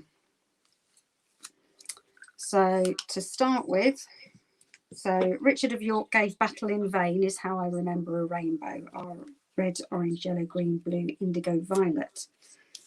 So I like using these one strokes. You can use solid colours, but I think it's quite nice when you get a little bit of variation on the petals, even though it's not huge because I'm using quite a small brush. It just gives a little bit of variation of colour. And you do, I don't know if anyone's painting. Is anyone painting along with me? Let me know if you are. So I do 3 of each just to try and make it a bit quicker. I'm not sure if this would be on the job, possibly. So we start with a nice long one at the front because we're looking at it from the front edge. So this one is going to be one of the longest, and my hand's shaking terribly because I've never actually painted live on camera before. So I'll try and keep it slightly neat. So that's the first one. So this one's going to be slightly shorter. That's going to be coming in from the edge. So I'm basically cutting the centre into thirds. Don't worry about actually going into the green area because we'll be going back over that in a second. And my voice has gone all croaky. I've been talking too much. Nothing new there. This is going to be a slightly shorter one as well. And you just push down on your filbert and then you twist it at the end, and it gives these beautiful, well, it would be beautiful if my hand wasn't shaking, beautiful teardroppy shapes. So that's the red. Rinse your brush. I'm then going in to pick up the orange with a little bit of yellow on the side.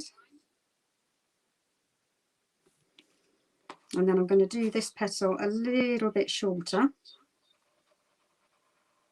and twist it at the end. And so This one will be on this side of the red, and again this one is going to be shorter as well. But you can see you get a nice little variation of colour on there.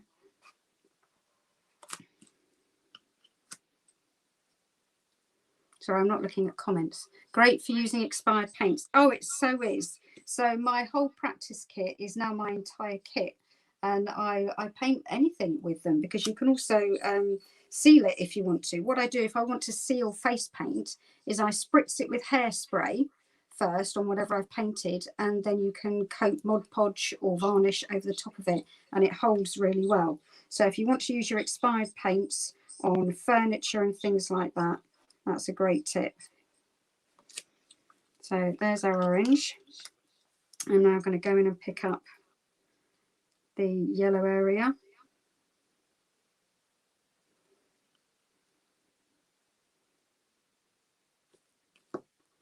And again, these are getting shorter as they come round.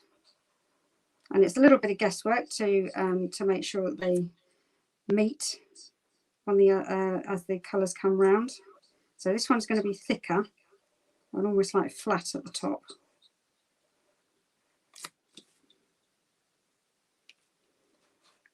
And whenever I'm painting these, I always miss one out. So I'm going to see if this can be a first, and I won't miss one out. So red, orange, yellow, green. So I'll now go into the Mega Melon, and I'm going to make it slightly lighter, this green, than the centre, with a little bit of a dark edge on there.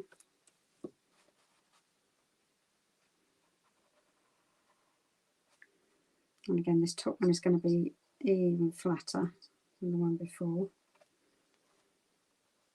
And this one's now extending as it's coming down. So I'm trying to create like an ovaly shape. I think I maybe should have done these a little bit longer, but I'm not going to worry too much about that now. So green, so the blue, I'm actually going to take out of my Leanne's palette, because I found that the blue in DFX Posy is a little bit too dark for when you want to do the indigo. So this is out of, I think this is the, oh gosh, which palette's this? Hang on.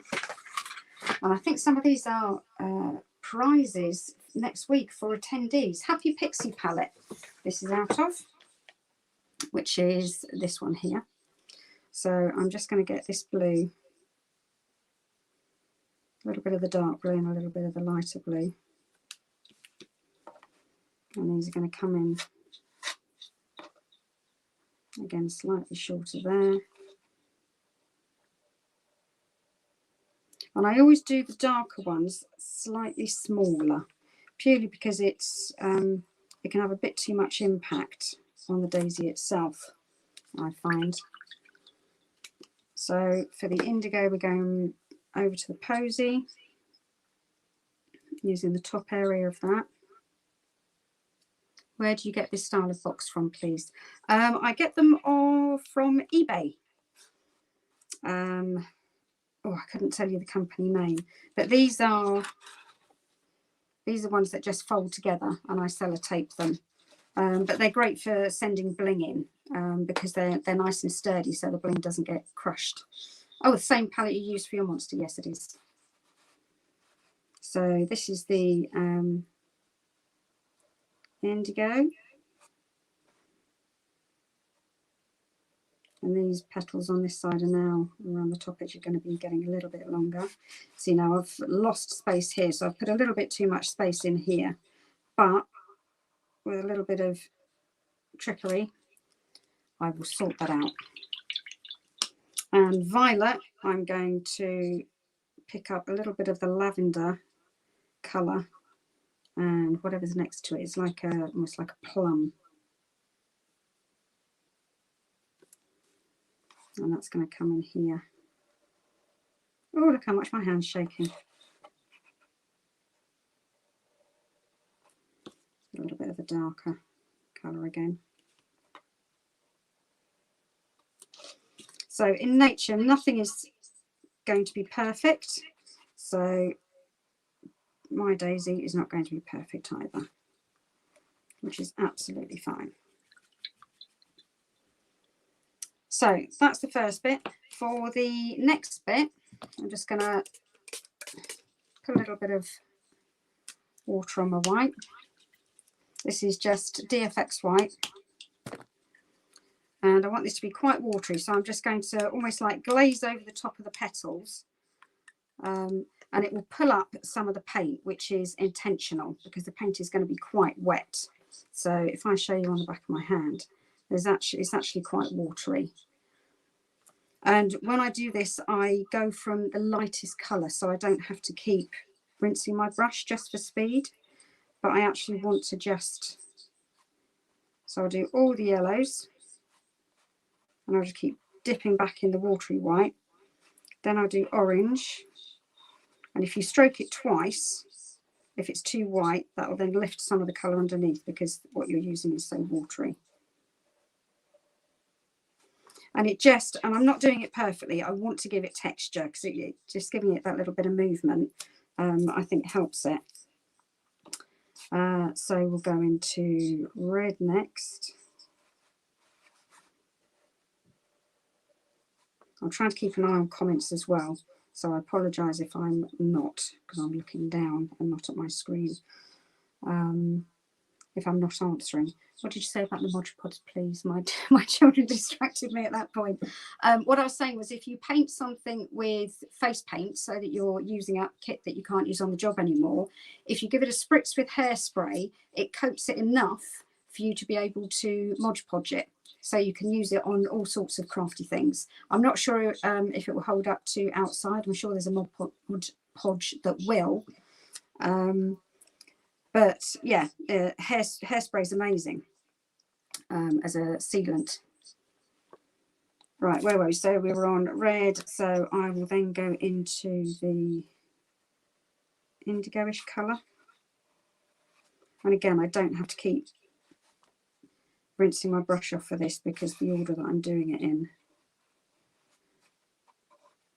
Into the blue. So I'm literally just almost like washing out the colour a little bit.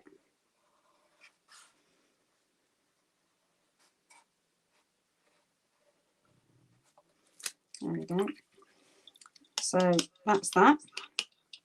What I'm now going to do is, while that's drying, I'm going to use this is a number 2 low Cornell. Sadly, they are not going to be doing brushes anymore for some strange reason, certainly not in the UK. I don't know if they'll still be available in the US. But I want some quite dry paint for this, so I'm going to do some highlights. But I want it to be almost dry, so I'm just going to get rid of some of that on the back of my hand. You can do it on a cloth or a flannel, whatever you use, but I don't want to be able to see it too much with these highlights, so I want them to look kind of raggedy, so it looks a little bit more natural. And just think about where the light's coming from. So the light's coming from this direction, so I'm going to try and make sure that's too wet, so that's reflected in where I put the highlights.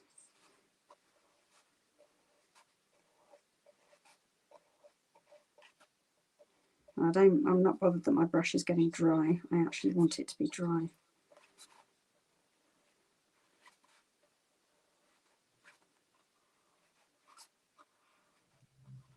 Need a little bit more paint.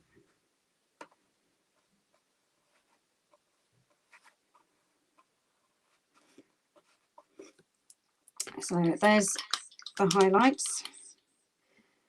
Now the next thing that I do, I tend to use a very small brush. This is a low Cornell number 0. And I then go back to my colours, and because there's lots of gaps around here which I'm not too keen on the job. So that on the job I think will be absolutely fabulous. You wouldn't need to do too much more to it, but just to fill some of the gaps, I'm just going to pick up the darkest area of red, and then I'm just going to pull out a little bit more water.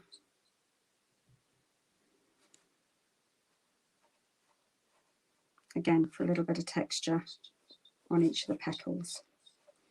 And this is how you can then start filling those gaps. because it really won't notice. So I'll then go in for the orange. And you want it to be slightly darker than the orange colour you've used, which it should be because you've washed it out of it already. So if there's any comments that I missed, I apologise. I will try and answer them afterwards because this will be uploaded. So please like and share this event. If you want to, if you're painting along already, fantastic. But if you want to have the chance of winning a ticket, then share the event and paint something in the Art is Love theme. So something with heart, something with colour, and upload it before midnight tonight onto the event discussion page. I'm going to get a little bit of orange in there as well for the yellow, just so it shows up.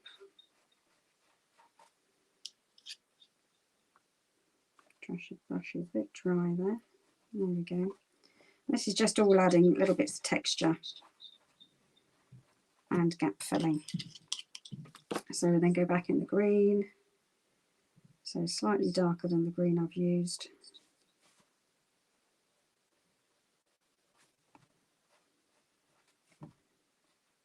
It doesn't need to be super neat, as you can see. Blue, let's use the Leanne's blue from the palette. Leanne's obviously one of our sponsors, as I've probably already mentioned. We've got so many amazing sponsors, and there'll be such fabulous giveaways next week for you that have already got tickets. If you haven't got a ticket, obviously buy one. It's going to be a fantastic event, and there's a link in, I think it's on the discussion page as well, so you can see how that's coming up. So you're getting lots of lovely texture on there. And again, this is, I've gone past on the job. I've gone way past on the job now. Do I have a favourite flower to paint? Yes, roses. Since I learned Deb's Mills inside out technique for roses, I used to absolutely hate roses with a passion. I just dreaded being asked for a rose. Since learning Deb's technique, which she's going to be showing next week on her class, it's totally transformed not only my roses but my attitude towards them as well. I love painting them now, absolutely love it. Right, so we're going to go back. I'm just going to give a little spritz on the green dauber again, and just because we've got some little untidy bits going on where the paint's gone over the edge, I'm just going to go back in and almost blur the edge out a little bit, which also gap fills. Get the darker bit on the bottom because obviously the light's coming in from this side. And then I'll just take my low cornell again, and I'm going to go in with some of the darkest green off the Mega Melon. Yeah, deadline is 12 o'clock. So it's not midnight UK time, but make that your target, because I'm sure anyone in the UK isn't going to be painting much past midnight.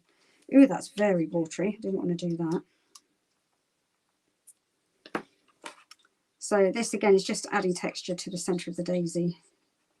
So I'm going to do more of the darker dots on the bottom, but I am going to bring a few little ones up as we come up here. And then I'm going to go in with the lighter green. One of the things I love about One Strokes is that you can do so much amazing line work with them. I found with the Leanne's palettes, you almost don't need, you only need like black and white when you've got one of her palettes, which is this one here.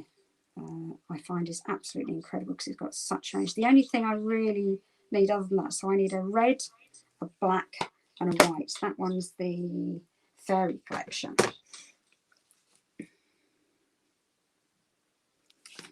So I'm just going to put some different textures in here. I'm going to go for the lighter green, which is a very, very pale colour. And just create a little bit more texture coming up there, a little bit down the bottom, just to create a bit of light and shade. And then finally I'll do some actual white as well.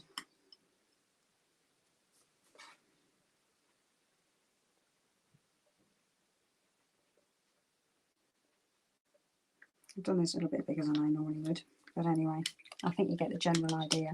So that, thank you, John. That is a rainbow rose. You can play around with that. You can use different colours. You could use, maybe do it a monochrome, might look quite nice. So I'll just very quickly, because we're now getting up to an hour and 40 minutes. So anyone who stayed with us, thank you so much. Really appreciate your support. It's lovely that you've joined us. I'm just going to very quickly do something that I learned during lockdown, which is ghost roses. So the loading is the thing with ghost roses. So you don't want to load your whole brush. You want to get your brush wet. So get it nice and wet. And then I just, on a paper towel or a damp towel, I just, ooh, where's the camera? There we go. Just dab it either side. I've already got my white ready because I was using it just now. It's dried up a little bit. I'm just going to work that up. So you just want a nice creamy consistency. Not too thick, but not as runny as you would have your black. And I'm using this is one of my favourite brushes. I can't get it in the camera. There we go. Which you can't see the writing, so you can tell it's one of my favourite brushes. It's a PXP, and this is a 1/2 inch. I use the 1/2 inch, the 5/8, and the 3/4 inch for all of my roses. It's got very, very short bristles, which I find give me great control. I've never been able to get on with things like the MS14. The long bristled angle brushes. I just have no control. Maybe because I've got small hands, I don't know. But these short ones, the PXP ones, are fantastic. And when you load, you literally load the tip. Can you see that? So you've got water on one end and then paint on the other. So you turn it upside down to load. And we all have ideas, creativity going on in our minds all the time, but Amanda would love to. You'd love to live a day in my creative mind. It's a bit of a mess, if I'm honest. I wake up with things like rainbow pom-pom mirrors in my head and stuff like that. So I'm just going to test this to make sure it's not. So that's a little bit too thick. I'm just going to dip the tip in some water. Right, and I've now got a little bit too much colour on the bottom of the brush. So I'm just going to pinch that. And that just takes away some of that colour. So I think that's ready to use. So if I was going to do a rainbow rose, one of the key things to remember with this is don't try and join it up. So you still do your wiggles like that. And then I dip back in just the very tip. I dip back into the white. And then I'm going to do the bud like that. And then bring that round to join. And then I like to just bring this area down. Again, I just tip the end in the wet painters again. I then come inside. What I used to do, I used to work from the outside, and I always found I had a gap down here.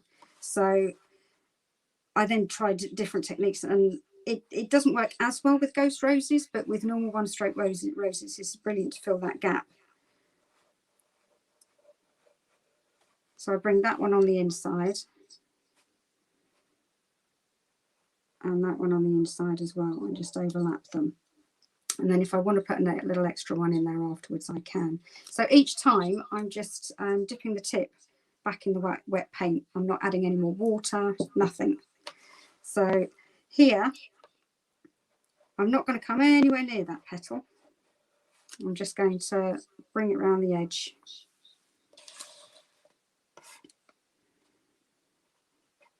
It's so much easier on a box than a face. It would be so easy if you could turn a child upside down when you were painting them sometimes, I think. I'm not sure the parents would be too impressed though.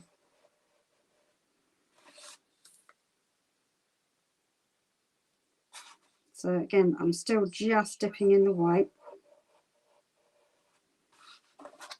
and bringing that round just to create a nice shape.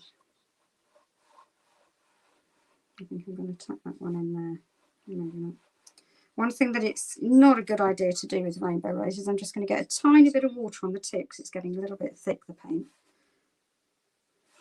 is if you go over it, as you can see from this, the colour's starting to get a little bit thick. I have an amazing creative mind. Yeah, rainbow pom-poms. I'll say nothing else. Right, I'm just going to get a little bit of water just on the chisel edge. So I'm literally, excuse the state of my pot. These, top tip, these are hairdresser mixing pots. They're absolutely brilliant. They're not too deep, and they've even got a little ridge on the side to help you clean the paint off. So I'm literally just going to dip the very tip in there to get a bit more water and then pinch it off. And then I'm going to do some leaves. So I've just dipped in that white again, which again is, I've obviously been talking for way too long because my paint's dried up. Right, so leaves, exactly as you would do normal leaves. I would bring them out from the rose. Again, I always leave gaps with my ghost roses. I just think it makes them more ghostish. So I'd do that, and then I would start bringing them round. You still have to think about flow and size, so I'll be going from larger ones to smaller ones, just creating a nice pattern. See that? I've actually got too much, you can see I've got too much paint on the base of the brush here, and that's now almost gone solid, so I'd literally just pinch that off, and that hopefully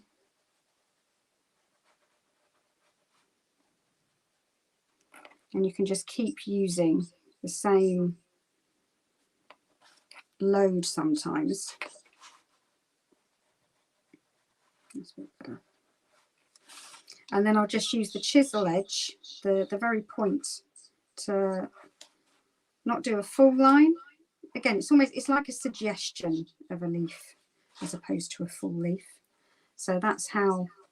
And then if I was doing this on a box, I would put another white rose here and then bring the design around here so that you've got a nice design framing the address. The other thing which is really nice to do with these, I found recently, and I will stop talking after this and let you go back to your lives because this has gone on forever, so I do apologise. This is a Flora Round 7430, local nail Flora Round, and it creates some beautiful shapes. This is the technique I learnt of Juliet Eve, who's the most amazing artist and teacher. So you just load up with white. I'm going to wipe off one edge of the white on my towel, and then the green that I was using on the Mega Melon, I've just reactivated that. It's just gone a little bit dry. I'm just going to wipe one side, and she calls this a switch swipe. So you've got one side which is white and one side which has got a bit of green on it, but not much. It was lovely talking to you, Heather. It's fine. Do you write the address calligraphically? So I write the name in calligraphy writing, but it takes me so long. I then revert to just block letters for the rest of the address kit. But I hope to be writing the whole address in calligraphy. I've hosted great. Oh, thank you so much, Wendy. I was very nervous. I've just talked so much. I've talked myself out of my nerves. Right, so I would use this on the side. So you got a little bit of green on one side, but the whole brush is actually loaded with white. And this just creates some really beautiful. So you just push, this has gone a little bit dry. And you don't need to rinse it off. You just go back in your white and back in your green. And you've almost created, you see, like a flat point. And then again, you go on the side, you push down and pull up, and you can just create some really beautiful, and again, varying sizes. I want to get a little bit more green in there, so I'm just going to swipe one side back through.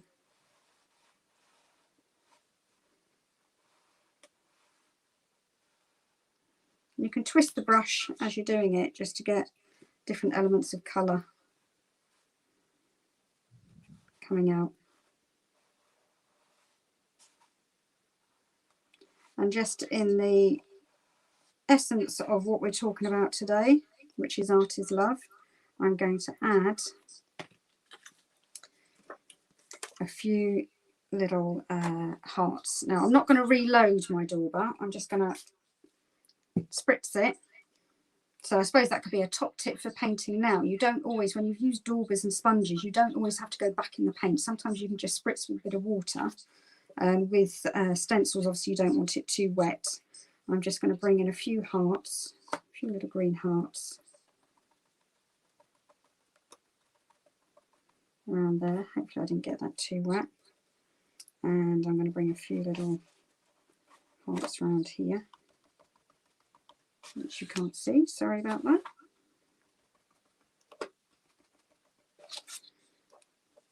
And I'm just going to go straight in my white there, which is double dipping, which obviously I wouldn't recommend in this day and age. And I'm just going to do a few here, because you couldn't see the green against the brown very well. So let's maybe pop a few down there. And maybe a few coming down there. So after we've turned off, I'm going to put another white rose there with a few more leaves, and you can see how that then will create a pretty design. And the ghost roses are really, really, really quick on the job as well, as you can see. And you can use the brush for a load for quite a lot of leaves. You could probably do a whole rose with one load. Right, so that's me done. You'll probably be pleased to know. For those of you that are still awake, thank you so much for staying awake. Thank you so much for joining me. Just to point you back in the direction of, obviously I'm going to be doing a bling course on the Living Colour Artists Unchained seminar edition, which is next week, 28th to the 30th of April. It's going to be an amazing event. It's inclusive, it's diverse. Thank you, Julie. And it's designed for everybody. Yes, go try the rose candy and then enter it. And even though I know you've already got your, oh no, you've already got your ticket, haven't you? You could donate it if you win. A natural at hosting. Oh, I don't know about that. Thank you very much, Ali, but I don't think I'll quite take that yet. That stencil is, it's an OO stencil number, I can't see that, CO2. OO number 2. There we go. OO number 2. I was going to use my favourite stencil, which is my pop stencil, who is another one of our sponsors. That is my absolute favourite stencil. If you haven't got that stencil in your kit, get that stencil. It's a pop stencil and it's number 149. It is amazing. I'm just very quickly, before I'm just going to, I've got to show you now where I was going to put that white rose. If you haven't seen this, it is the most, look, the most beautiful finishing for round eye designs, etc., etc. Sorry, I'm still waffling on again now. So artists, Living Colour Artists Unchained seminar edition next week. Enter your picture from today before midnight American time, but you know, in the UK, just get it in as quick as you can, because it's going to be drawn tomorrow. You can put it, there we go, it's on the screen now. You can put it on the discussion area of the event. Make sure that you can share this event so it will be uploaded. If you not that you don't want to watch it again, unless you needed to, unless you had insomnia and needed to get to sleep with my waffling. So thank you so much everyone for joining us. There's merch that you can buy to support Living Colour. Summer has done such an amazing job with creating this event, and she's going to make it so awesome for everybody. Thank you to all of our sponsors. They're all on the screen. I think I've mentioned all of them several times. I do hope so. I apologise if I haven't. But yeah, please go and like all of our sponsors, and look forward to seeing you next week, hopefully. So thank you very much, and bye-bye. Enjoy the rest of your evening.